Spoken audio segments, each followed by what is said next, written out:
প্রিয় শিক্ষার্থী, এবার আমরা উদাহরণ 12 এই সমস্যাটির সমাধান দেখে নেই। এখানে দেখতে পাচ্ছি দুইটি সংখ্যা দেওয়া আছে যাদেরকে বিয়োগ করতে হবে। তাহলে প্রথমে আমি লিখতে পারি প্রদত্ত সংখ্যাদ্বয়ের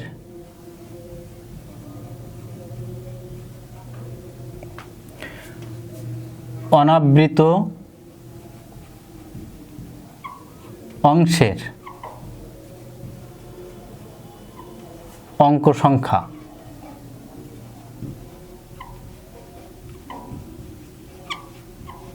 সর্বোচ্চ কয়টি আছে দেখি। এখানে অনাবৃত অংশের অঙ্ক সংখ্যা আছে একটি, এখানে আছে দুইটি, তাই লিখলাম 2। এবং আবৃত অংশের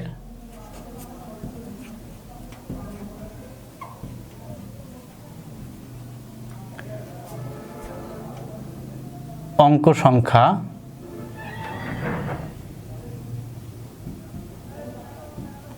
প্রথম সংখ্যায় আছে দুইটি আবৃত এবং দ্বিতীয়টিতে আছে তিনটি আবৃত, তাই 2 ও 3 এর লসাগু সমান 6। সুতরাং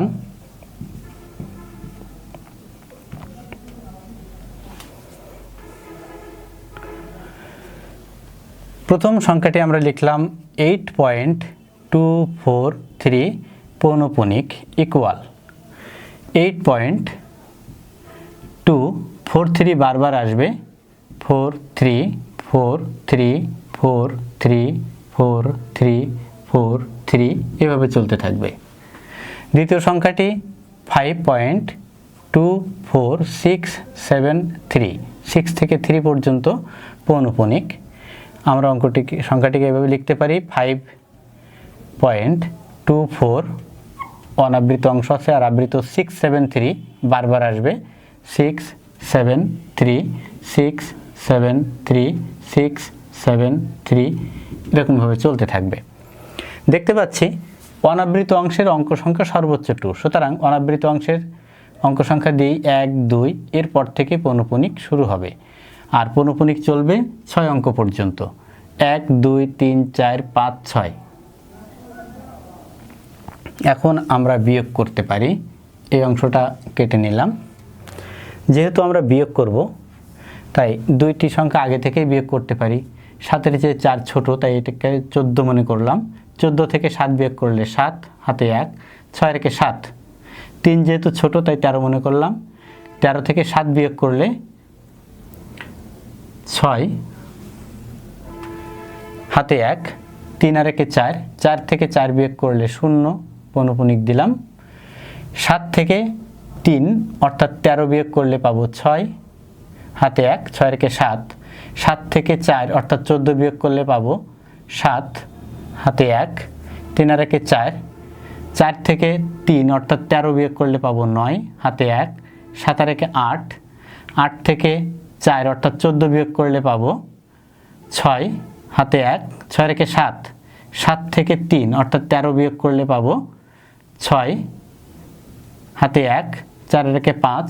5 থেকে 4 অর্থাৎ 14 বিয়োগ করলে পাবো 9, হাতে 1, 2 রেখে 3। 3 থেকে 2 অর্থাৎ 12 বিয়োগ করলে পাবো 9, হাতে 1, 5 রেখে 6। 8 থেকে 6 বিয়োগ করলে পাবো 2। অতএব নির্ণেয় বিয়োগফল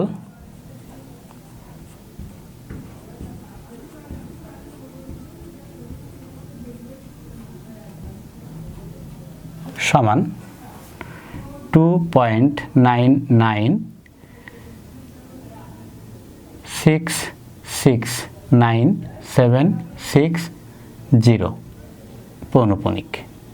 এটা অ্যান্সার। তোমরা যারা শর্টকাটে এই বিয়োগটা করতে চাও ক্যালকুলেটরের মাধ্যমে, তোমরা এই পর্যন্ত অঙ্কগুলো লিখবে ক্যালকুলেটরে, লিখে নর্মালি বিয়োগ করবে, যেটা রেজাল্ট আসবে সেটি বসাবে, তাহলে উত্তর হবে।